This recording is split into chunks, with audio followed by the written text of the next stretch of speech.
Welcome to Smart Route, the podcast by CallTrackingMetrics, where you'll hear stories from businesses at the intersection of marketing, customer experience, and sales. We're sitting down with business leaders and industry experts to dive deep into the path they took to find success.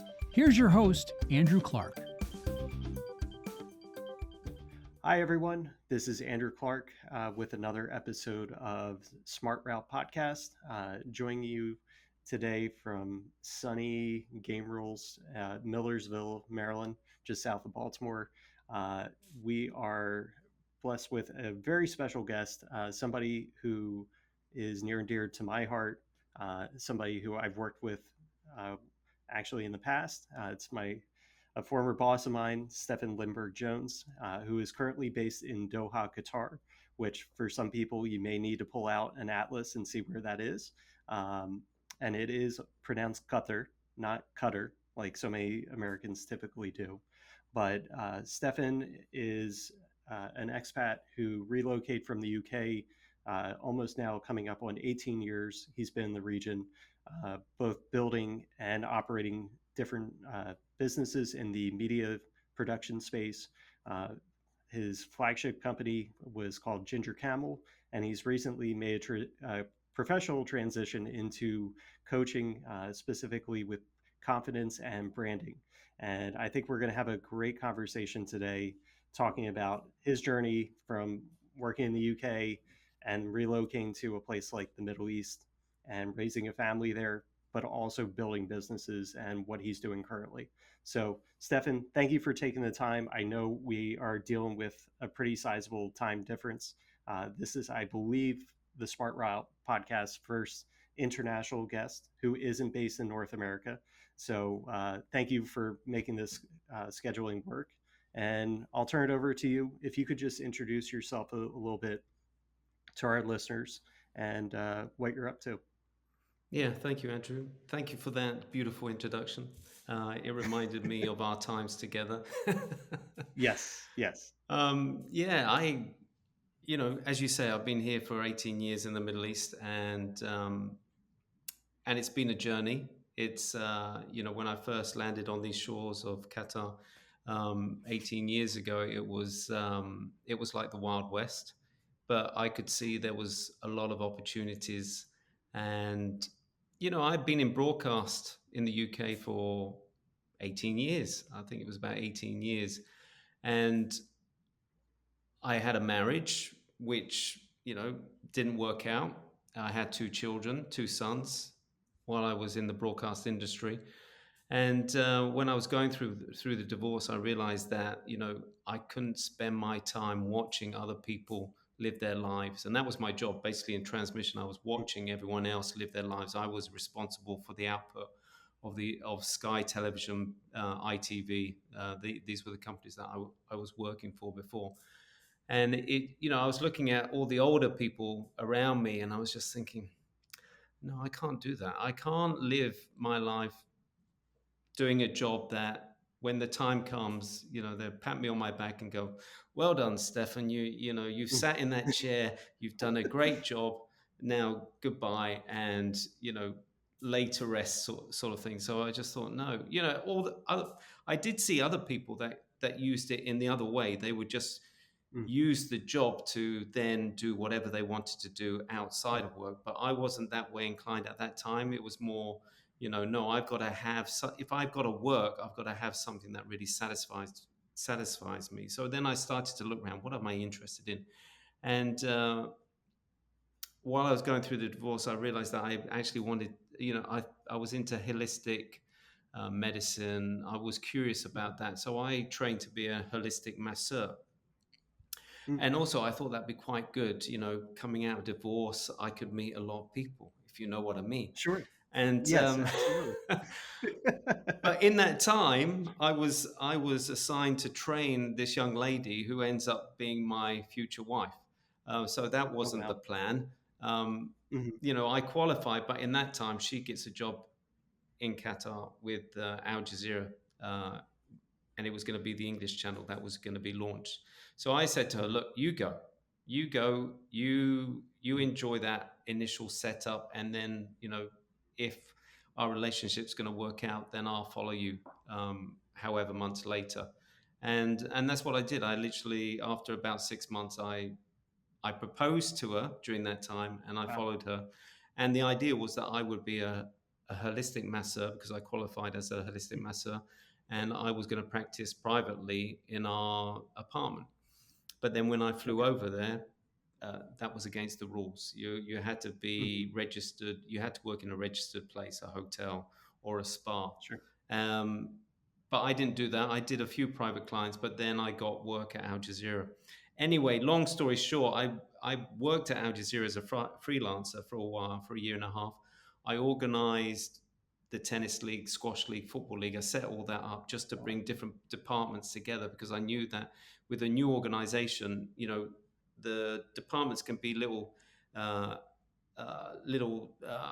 do you call it, halos or silos, Silos. Yeah. where people can't, people don't really mix with other departments, and they just Hmm. stay with what they know. But sport brings everyone together from every department, and Yep. and that's what I organized. And after a year and a half, the company turned around and said, "Look, we can't hire you anymore because we're giving you too many freelance contracts, and also we can't hire you full time because your wife works in the same department, and we've got this policy where partners can't work together." So, Hmm. and when the word got out, two editors approached me and said, "Look, we're thinking of setting up a production company. Would you be interested in finding out? We can see you're a great organizer. Would you find out what it takes to set up a company?" I went, "Yeah, sure." I thought, yeah, that's a great idea. So it took me 3 months. I found a Qatari partner, because you have to have a Qatari Hmm. partner for setting up a Right. business. And he was ready to sign on the dotted line. And I turned to these editors and said, "Right, everything's there for you." And they went, "No, we've changed our mind. It's too risky, too much commitment. We're not going to do it." But that was my Hmm. light bulb moment, because I've always wanted to run coming from transmission, there was something in me that always wanted to run my own business. I didn't know what it Yep. was, but that there was the light bulb moment that someone offered me to say, "Hey, why not a production company? You've spent 3 months seeing what the market's like. You can see there's a requirement. You can see that clients need quality production. And look, Hmm. you've got Al Jazeera that have got plenty of qualified personnel that you can team up, and they can do freelance work for you." So Right. I did that on my own for about a year. And then, Mhm. it wasn't really going as fast as I wanted. So then I joined a production company and Mhm. became their general manager, learned the ropes, because I didn't have any kind of production background. It was all broadcast. And then that kind of snowballed into joining up with a partner and setting up the first animation house here in Qatar. That lasted a year. We went bankrupt. And then through that bankruptcy, someone saw, a friend of mine said, "Look, you've had, unfortunately, you didn't have a good partner, and he's Mhm. taken everything that you kind of earned. So I'm going to invest in you. I'm going to buy you the equipment, and I believe you can do it by yourself." Wow. And with that, that's when Ginger Camel was born, and you were part of that journey, and Yes. that kind of led. That was a successful journey until 2020. Right. And I want to just go back to some of the things you were talking about. And, I think for a lot of listeners who probably don't have much familiarity with, say, operating in the Middle East, you touched upon some really important things that I think should be called out of. It is a very different business environment. It's not like, say, in Western Europe or the States. If you just want to open a business, just make sure you have the money and the know-how and make it happen. Mm. There, as you experience, and as we would talk about sometimes, just the different obstacles that you face trying to do that. It's no small feat. Could you elaborate about when you first landed and had these ideas, like what was running through your head, and then getting to a point of, oh, now I want to open a business, knowing it's a very different environment. It is a very different environment, but I think, I had the attitude of, I'm quite a chill guy. I'm quite, I'm not highly strung. So I go into Mhm. everything with, if it's going to work, it's going to work. If it doesn't, then Mhm. there's another day. So with that kind of attitude, and always having a smile on your face, kind of opens doors and kind of melts people's hearts in a way, even though they're standing against you. But if you go in and say, hey, I'm just here to learn, I'm just here to see how I can do things, then people are willing to help you. If you come with arrogance, and then they're going to put the door in front of your face. And also, what it's like doing business here. It's very much about relationships. It's building that Absolutely. trust. It's building those relationships. Also, yes, you do need a Qatari partner to set up a business, but also there were management companies that were set up to help foreign businesses come in, or expats set up Mhm. businesses, that they would take the hassle of doing the paperwork, doing the visits to the ministries. So I jumped on that because, I got to know a couple of English people that had set their own business from working with international companies that were running that kind of management, and set their own management company. And I was probably one of the first that they took on to look after. So that was reassuring. They were like mum and dad that were literally looking out for me, and they were looking at um, any issues that I had. It was not an issue. All right, they charged for it, but Yep. it really helped me get into the market. And as you mentioned, you started a couple of businesses. One ended up going bankrupt, unfortunately. What was kind of the business environment, specifically media production, like? You had mentioned Al Jazeera, which is headquartered there now.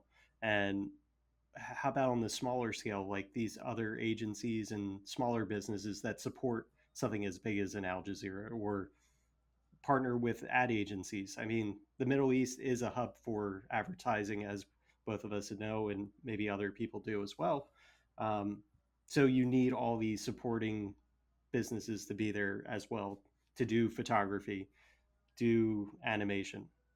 But what was that like when you initially landed? Well, yeah, that's why I knew that there was an opportunity for Mm, a quality production company, because the only quality production that was in town at that time was a company called DTM. And when I was working for the production company, when I was learning the ropes, we would always look up to them. They were the ones that had the mm, big villa. They were the ones that had all the equipment. They were the ones that had the studios in house within this big villa. And it was just like, wow, that's what we want to be one day.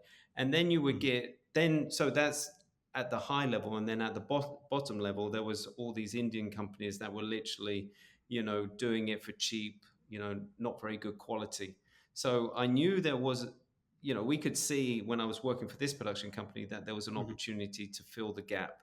And with that company, the owner was targeting oil and gas, because oil and Okay. gas, obviously no issue with money, Right. but the videos were your standard corporate oil and gas videos.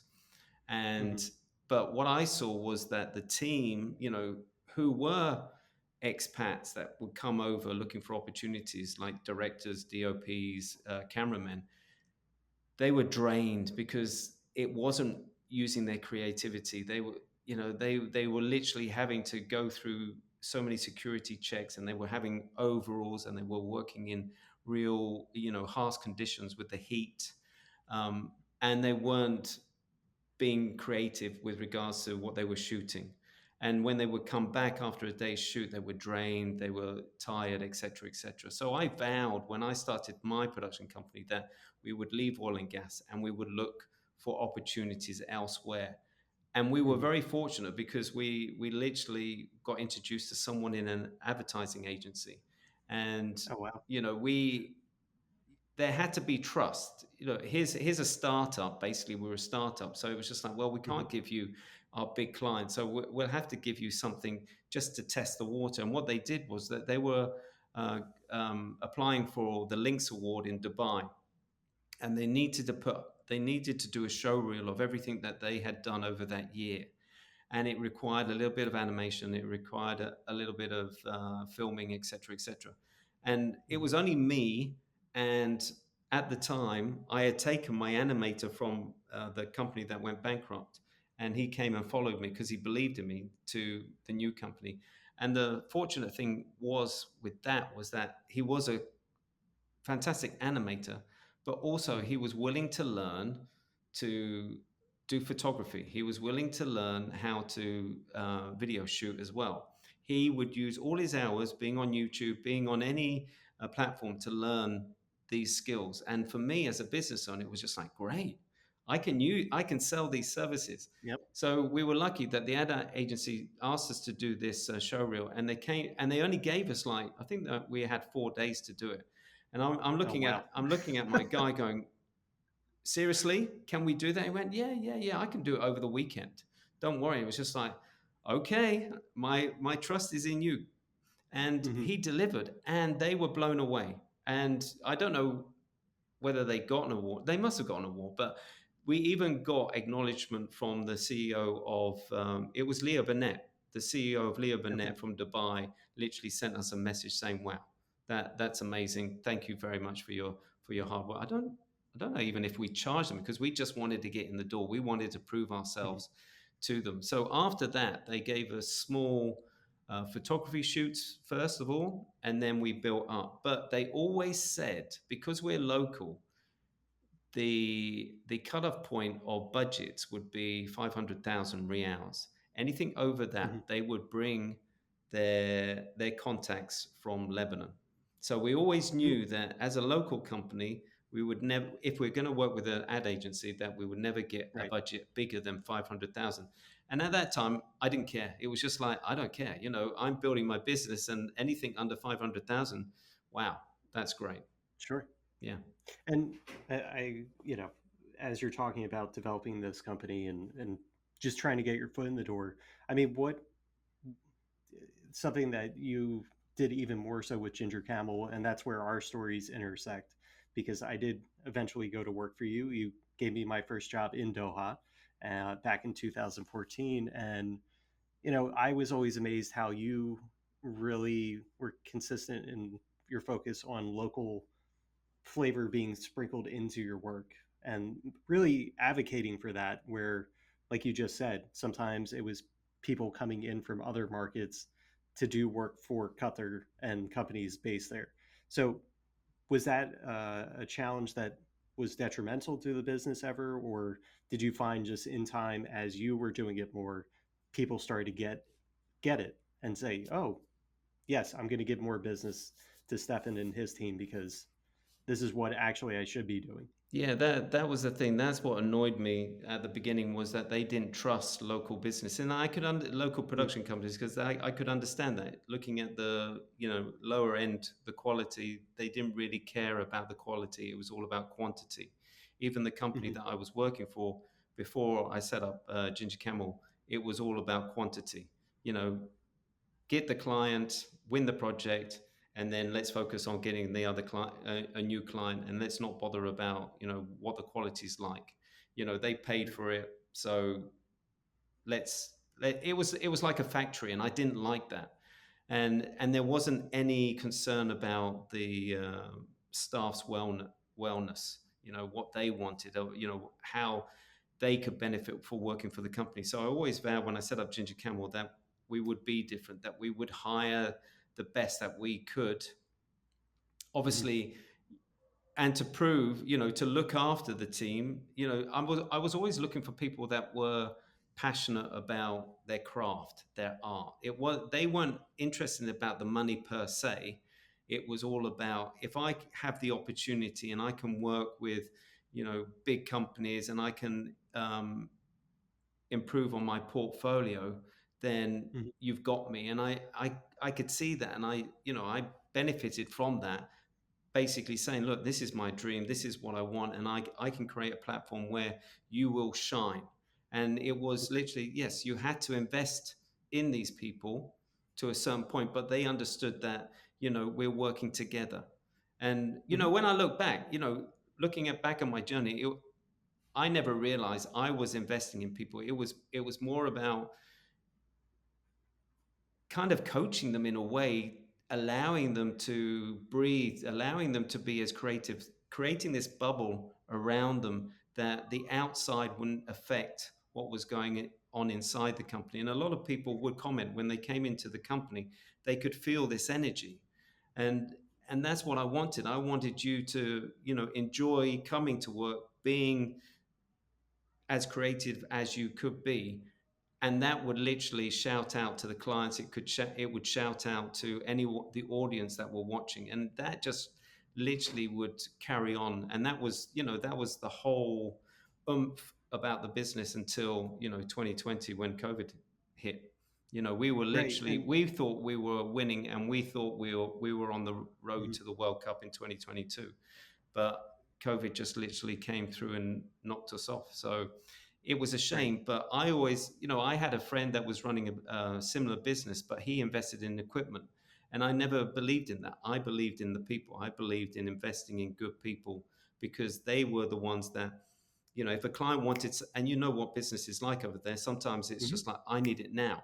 So I had to Yes. guarantee that the quality was always consistent, that I had the right people in place whenever that request was required, that we would deliver what we promised. And as you say about doing business in the Middle East, my philosophy about having a successful business was to be honest, to be truthful, and to show up. Show up Mhm. on time. Because that Yep. doesn't happen a lot. People get used to, oh, they come half an hour late. No, if you're working with me, this is how it's going to be. I will be honest. I will Mhm. say if I can deliver or not. I'm not going to lie to you like a lot of companies do. They go, yeah, yeah, yeah, just to get the business. And then they disappoint the client when they say, oh, sorry, we can't do it on the time that. So then, the client walks away disappointed and, empty handed, where when it came to us, I would say, no, we can't do it. And they go, well, when can you do it? They'd be willing to work with us. They're willing to, manipulate the time and the date of delivery just so they could work with us. And, that shouted volumes for me. Oh, for sure. And I can attest to that firsthand. And what you were talking about investing in people, I mean, I credit you with, if I may dip into my personal story a little bit, um, yeah, just your initial investment in me led me to where I am currently in many ways, because I was seeking a professional career change, and moving to Doha, like many other expats, was an opportunity to do that. And I'll never forget, coming from America, where it was very formal, the job application process and whatnot, to going to a place like Doha, where it's a little more old school and just literally knocking on doors, dropping in. Like it's forever emblazoned in my mind, seeing you sitting just amongst the regular staff at a desk.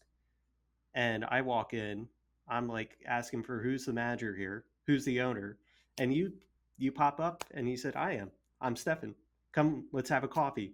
And the rest is history. And we, you know looking back, that was such a formative experience, and I think a great way to make that transition into this new industry. And I still carry a lot of the lessons that I saw you instilling in us as staff members, of what you're saying about transparency, truthfulness, and just investing in your teammates. That's always going to trump in the long run just kind of the quick wins of, oh, yeah, yeah, I'm going to promise you the world to just win business. No. It always comes back to bite you.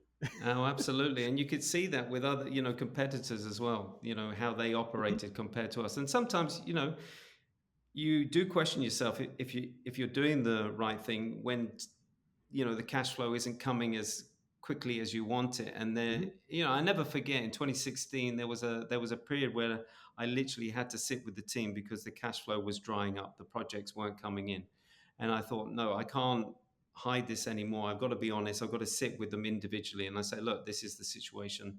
you know Mhm. it's up to you what you want to do. But because of the way I kind of looked after them and treated them, they were like, no, we're here, we're help wherever we can. But the weird thing, Right. and there was a lot of tears because they didn't want Mhm. to end the relationship.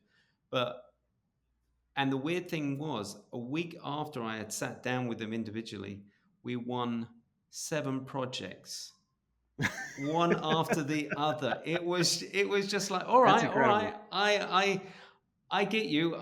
You kind of taught me a lesson. I had to face the facts. I Mm. had to sit with the guys face to face and feel what they Mhm. felt. But you know, if I hadn't, maybe we wouldn't have won those 7 projects. But it was Right. like it was something that I had to transition through to, and just to prove that, you know, this Hmm. was coming from the heart. And you know, 7 projects, and the guys were elated because they were like, you know, they were ecstatic. But it was just like, yeah, but you do realize we've got to do the work first, and then we've got to Right. wait a good 3 months before the money comes in. And they were just like, yeah, no problem, we'll do it.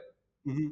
So Right. yeah. And for listeners, I also want to mention, in the context of Doha, it's not like in other countries where you could just maybe go get a regular, like another regular job in the meantime to make ends meet. No. It's not that easy.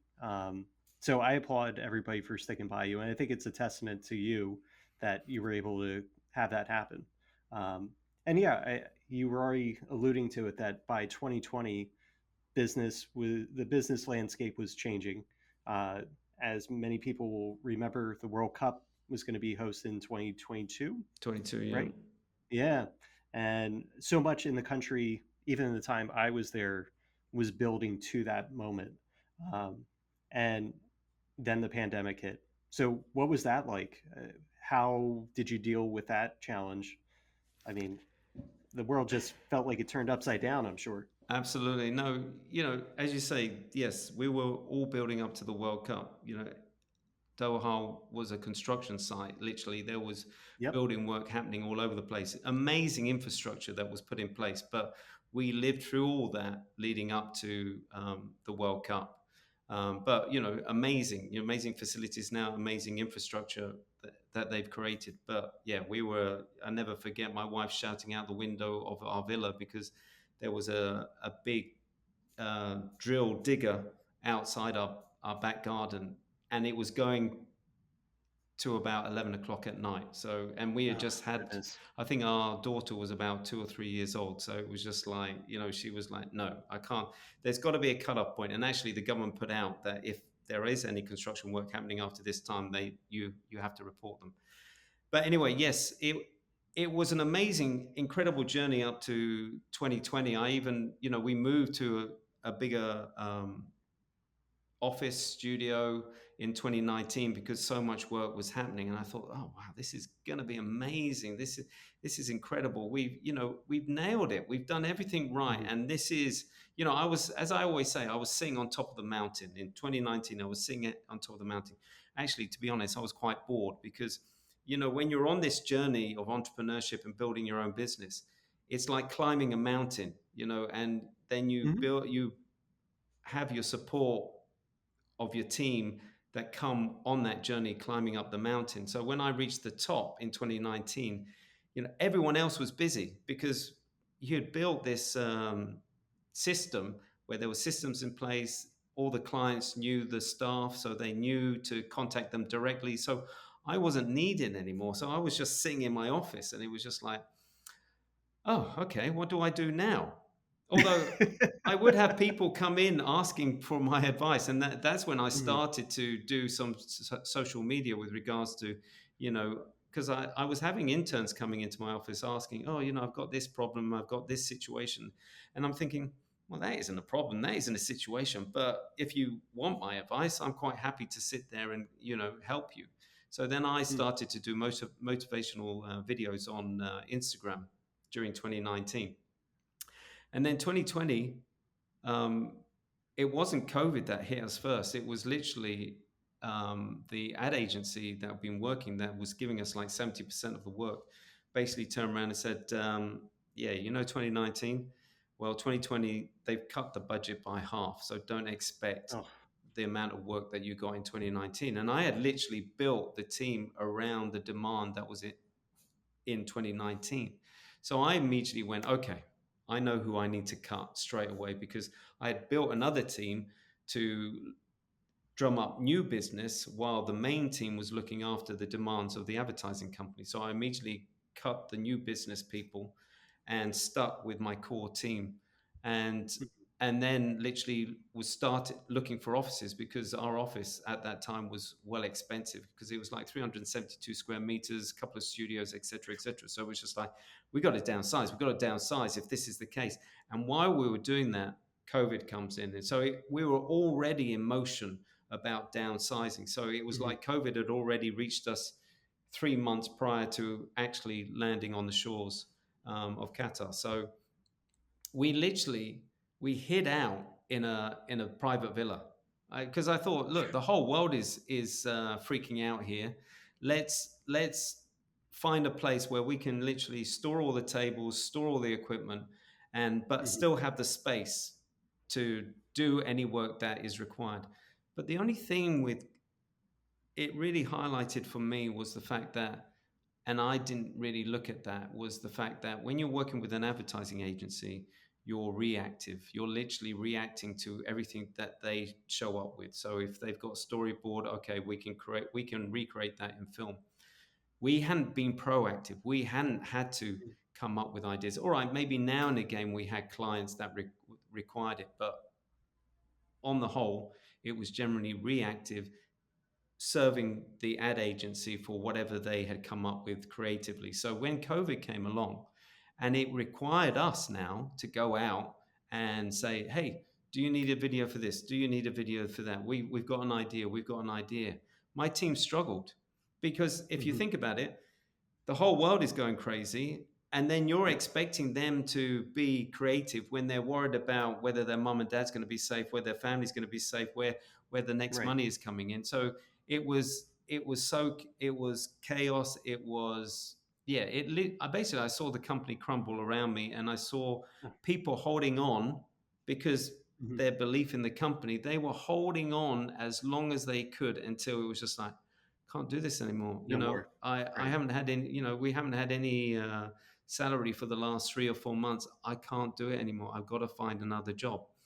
And so what happens? All the production companies that had deep pockets literally went, oh, thank you very much. We'll have Goodbye. you, or we'll Yep. have you, and where have you? So I was literally left with a very skeleton, the remnants of what Ginger Camel was. And it was literally I was left with, my accountant who was trying to keep the company afloat, and then my trainee editor that was at the very beginning that had literally built up, but he had always been just reactive. So he wasn't a go-getter or anything like that. He, if you told him to do something, he would do it. But other than Mhm. that, so what to do. So I'm literally I went into depression. To be honest, I went into depression because I've been working so hard building this business. That was my life. That was everything that I knew. That was, yeah, just it was everything that I knew I was, Mhm. what that I thought I was. And Right. I found myself, as I said, climbing the mountain. I found myself at the bottom of the mountain. And why I went into depression, because everyone around me was like, don't worry, Stefan, you can get back up there. So literally in my mind's eye, I'm looking up at the mountain and I'm like, but I don't want to go up there. I've done all the work. I've been there.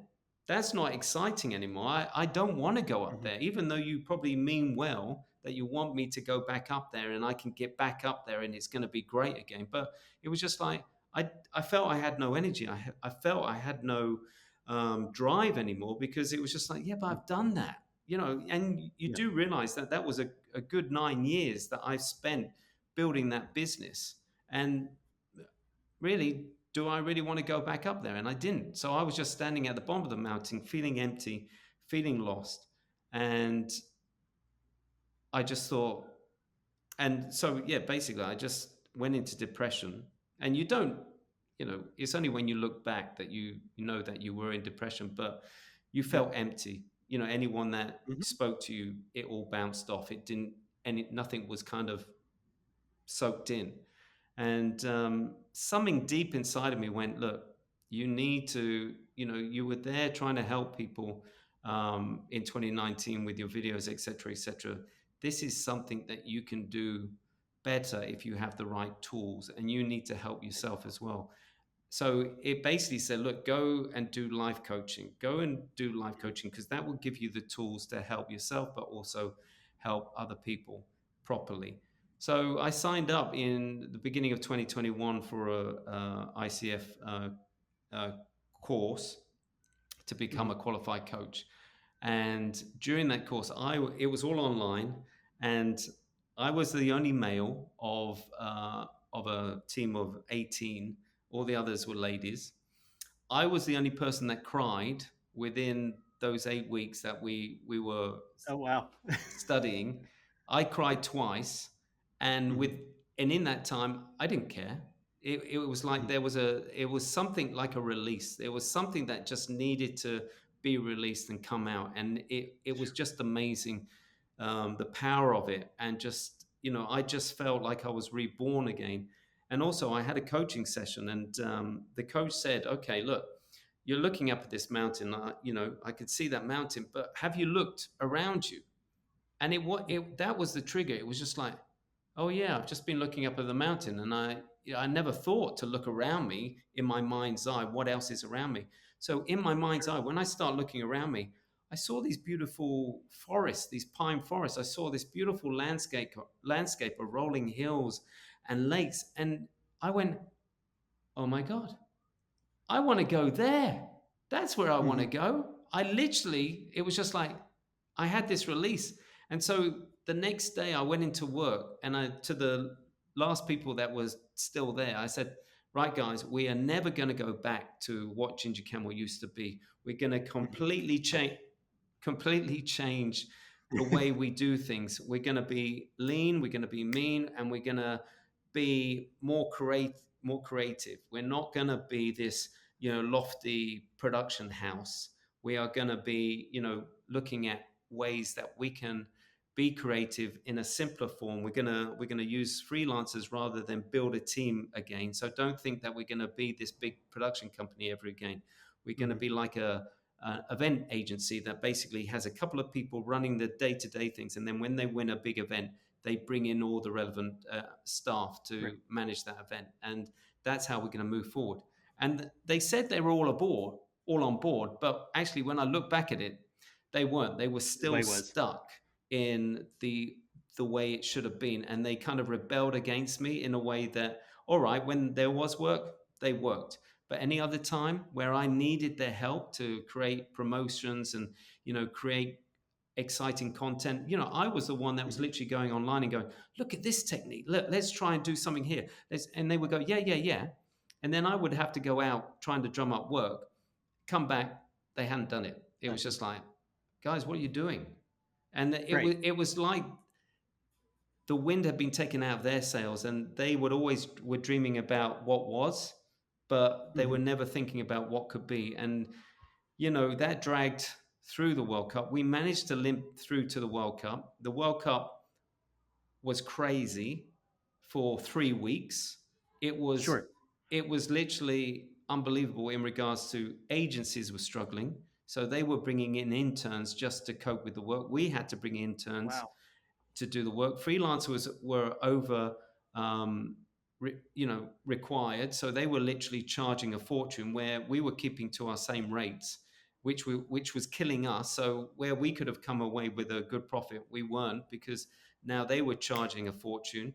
Interns were struggling to, they were learning on the job on our side as well as the agency side. So we were clashing between the agencies. So it wasn't nice. It wasn't nice, but it gave us a bit of Mhm. income. But and I thought, and I didn't realize that this is generally what happens after the World Cup, is that countries literally go into a recession. But I thought, no, Yeah. Qatar won't come into recession. They've got bags of money. They've got all these, this gas money. Why would they go into recession? But literally, it happened. 2023, all the taps were turned off, and we literally went into a nosedive. And we didn't, at the beginning there was so much demand for, there was so many tenders coming out, and I thought, wow, 2023 is going to be amazing. And we did so many Mhm. proposals, and proposals takes time, it takes money to produce these proposals, and we put it all out there, Mhm. and then we're like, Where is it? are they Where's the come? business? Yeah, where are they? Where is it? And then you would follow up and just like, sorry, budgets haven't been released. We're still waiting. And literally, that was the first half of the year, was just literally, sorry, we're still waiting. Sorry, we're still Mhm. waiting. And it was only in the second half that, things started to move a little bit, but it wasn't enough to, kind of for the loss that we had in the first half of the year. So going into Right. 2024, I was just literally on my knees. I just didn't have any oomph. And by the way, when I did coaching, I wanted to close Ginger Camel there and then because Hmm. I I knew that this was what I wanted to do. I could do this Mhm. 24/7. I could see the power of it. I could see how this benefits, not just myself, but anyone that I coached. It was just like, wow, this is what I want to do. But it was my wife saying, no, Mhm. look, you've still got Ginger Camel. You've still got to do something with it, whether you close it. But then something inside of me went, yeah, but you've been working to the World Cup. This was your dream to always get to the World Cup. Right. But when it actually happened, it wasn't pleasant and it wasn't nice. But it was what it was. So yeah, Mhm. so 2024, I just decided enough's enough. I can't carry on like this. And out of the blue, there was a Qatari gentleman that I had met a couple of times on my journey, and we'd always got on. But he just phoned me out of the blue after I looked at the budget for 2024, and we realized that we couldn't afford to be in the office. We couldn't afford to, have the staff that we had, and we really had to downsize. That afternoon, I just got a random phone call from this Qatari guy, and he said, "Stefan, I would like to meet you." And it was just like, "Wow, it's been a long Okay. time. Sure. Where have you been? Where are you now?" Because every time I met him, he was working with another company, and he said, "No, I Mhm. won't say anything. I'll explain when you get here." And basically, he retired and he never run any other business. He had always worked for ministries, and he decided that he wanted to leave a legacy for his children. So he started his own company, Mhm. a few months before he met me, and he said, "Look, Stefan, I've set up a consultancy, but I would like to set up an ad agency." And part of me was like, "Oh, I've always wanted to have an advertising agency or be part of an advertising agency." So he kind of, you know, resonated with me at that time. Mhm.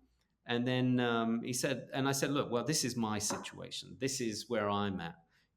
I've got outstanding salaries. I've got, I'm struggling. I'm on my knees." I was honest. I Mhm. literally put it all on the table. He said, "Don't worry. You bring your team into my office so you don't have to pay rent. I will help you open doors with regards to finding work. And let's Mhm. see how we can help each other. You help me with the advertising company, and I'll help you drum up business so we can, work on any outstanding debt that you've got." And it was just like, wow, great. And he actually turned up in his dad's 4x4 to help me move, to save on moving costs. Him and a couple of his team literally turned up. And I tell you, any of my team help? No, No. they didn't turn up. And that kind of opened his eyes because he was just like, hold on, how long have these guys been working for you? Mm. And they're not here to help you when you need the help? And Yep. then when they moved in, they were like, "What is this?"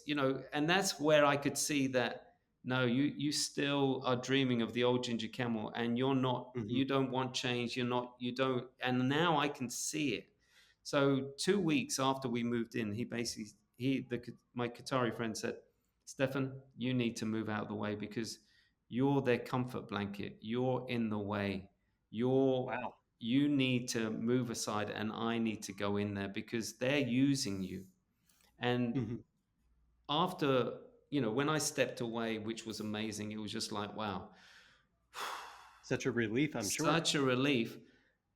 And then I was able to reflect. And also, he was coming and telling me, things that he had found out about the team. And it was just like, I felt used, because I'd always been there and I always wanted the best out of people. I always wanted to support people. So I never saw the bad side, especially if you've been working with me and you've said the right things. But actually, what I was left with were people that still wanted the old Ginger Camel and weren't willing to help me develop into something new. And that's Mhm. what he saw.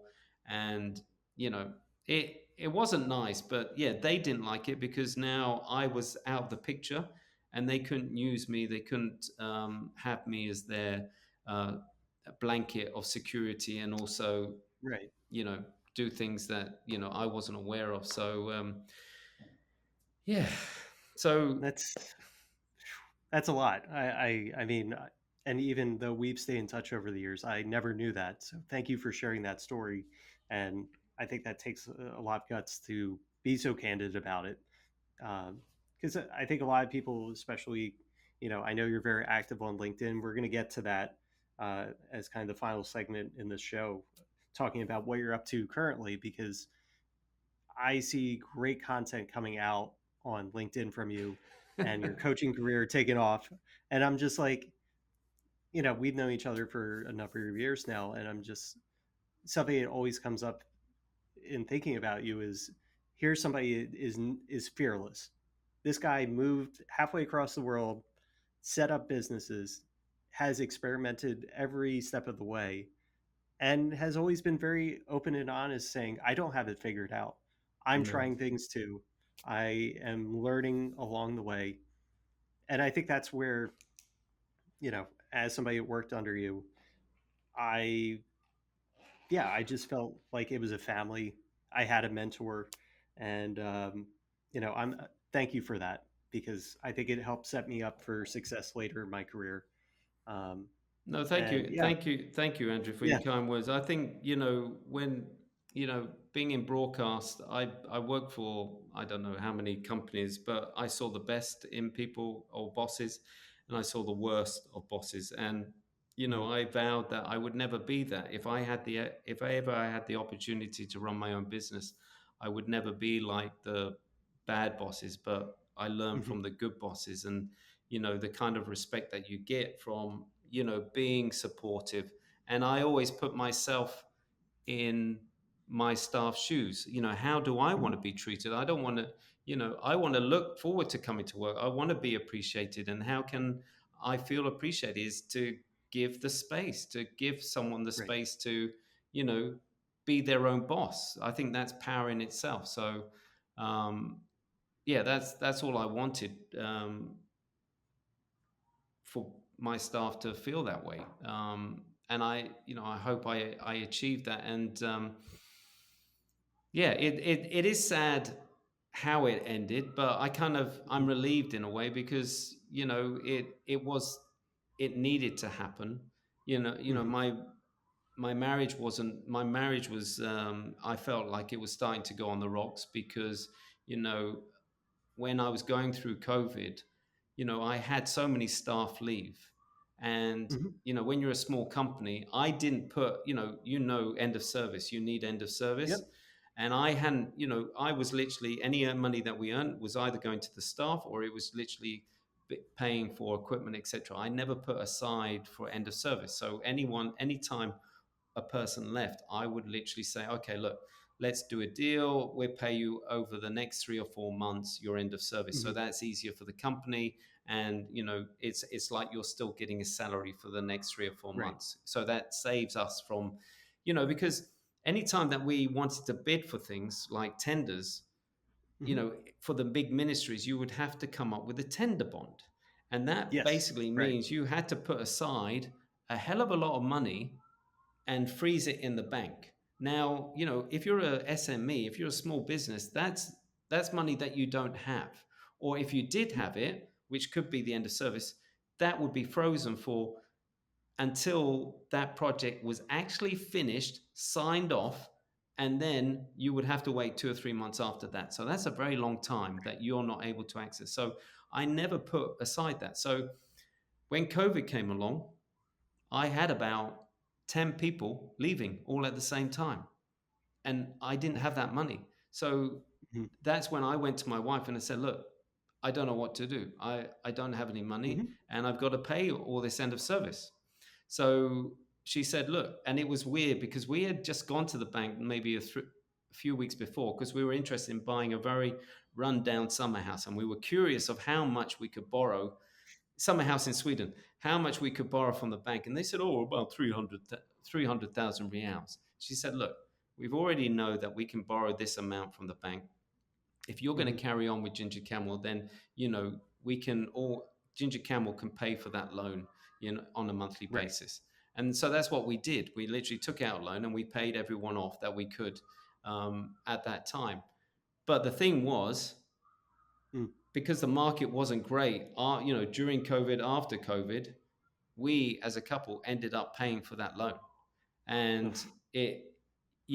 that's when my wife got involved because before I could always keep business and personal Family. Hmm. separated. But then when this happened, it meant that she was well aware how the business was going, because some months we couldn't pay, the company couldn't pay it. And then questions are asked, tensions are high, because she's knocking on my Hmm. door going, well, what's going on? What's going on? And it was just Right. like, so then you had to be really honest and open and say, look, things aren't going right. So then she was, she becomes more of a business partner than a partner, because it's just like, well, you can't carry on like this.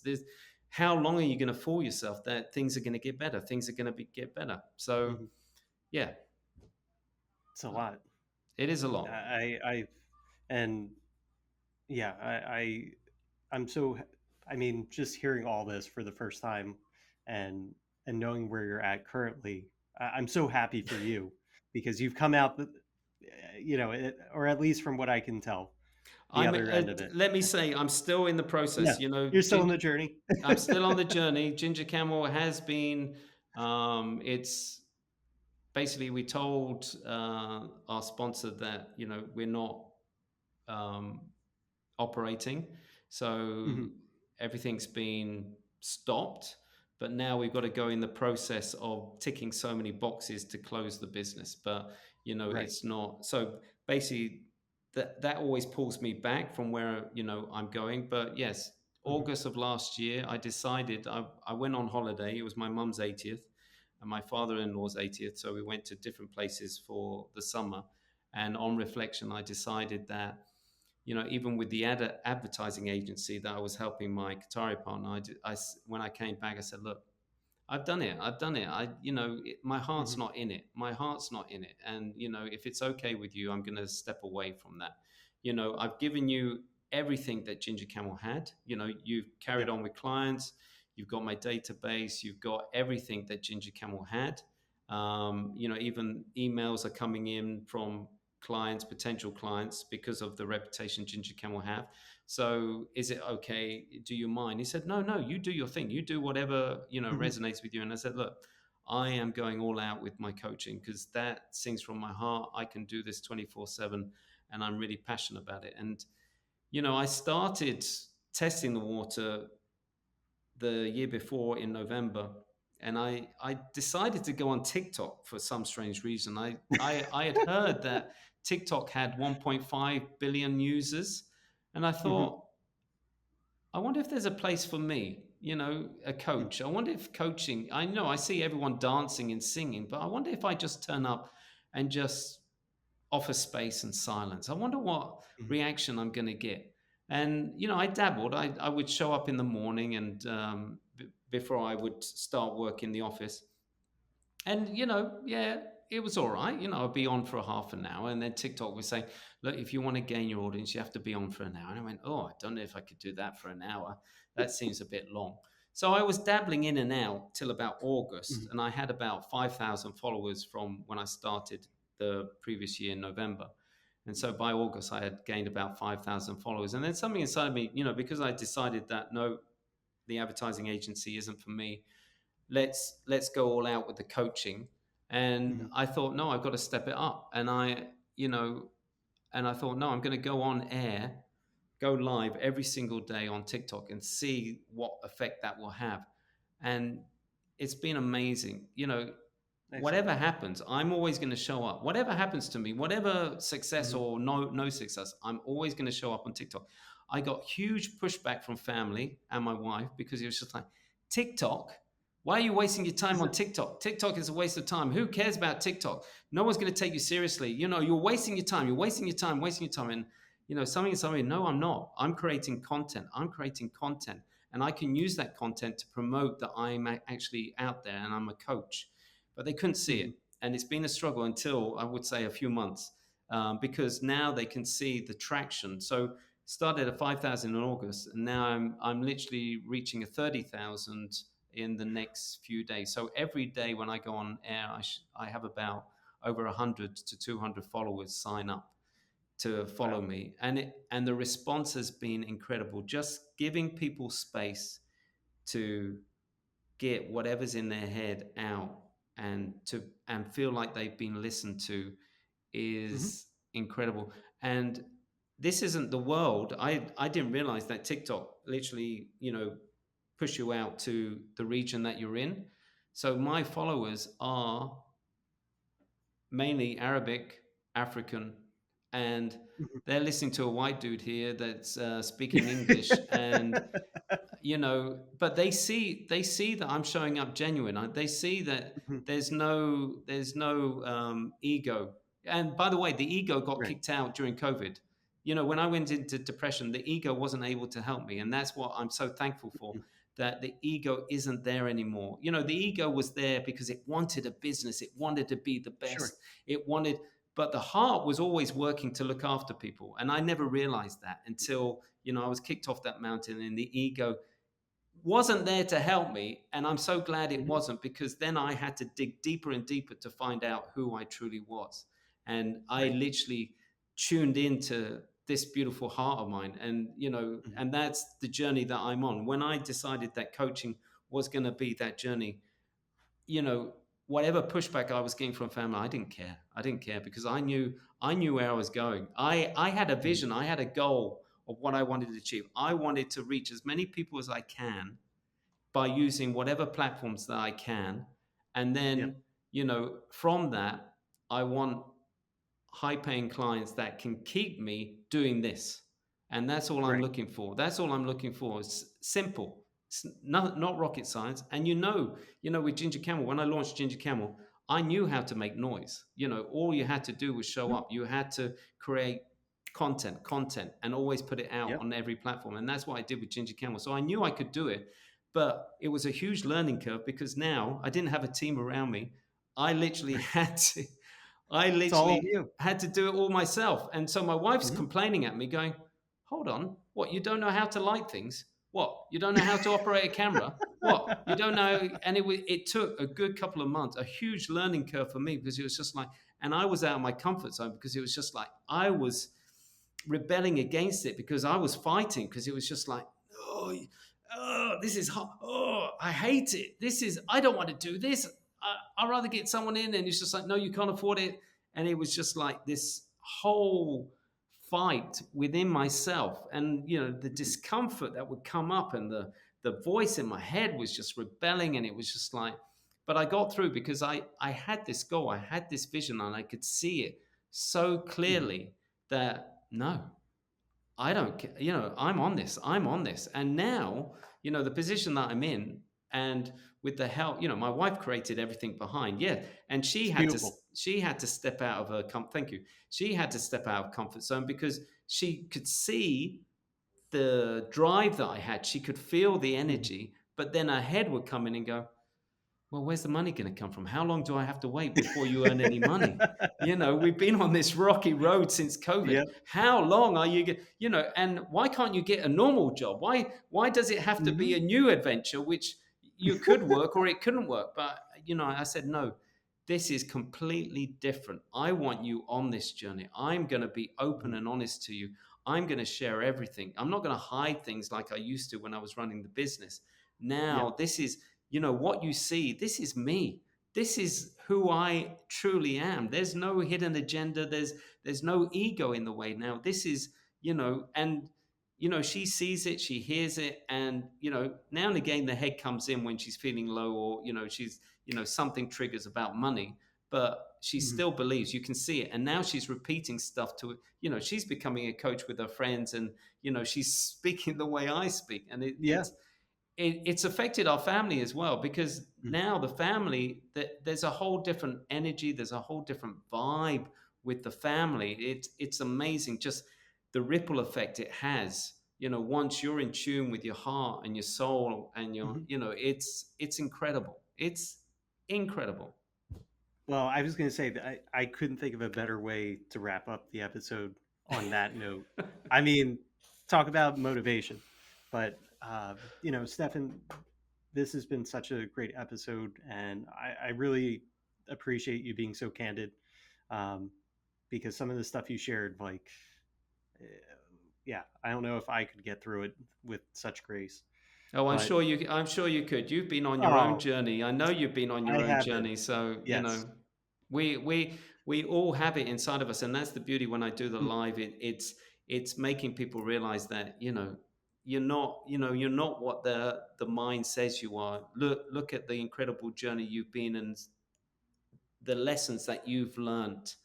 And, you just need to find where you're going and what you want to achieve, and you're gonna nail it. And, and I know you can resonate with that. Mm-hmm. 100%. Yeah. And the end question for the show that I like to ask all of our guests is, could you share some advice for people who are new entrants to this industry, whether it's media production or marketing at large?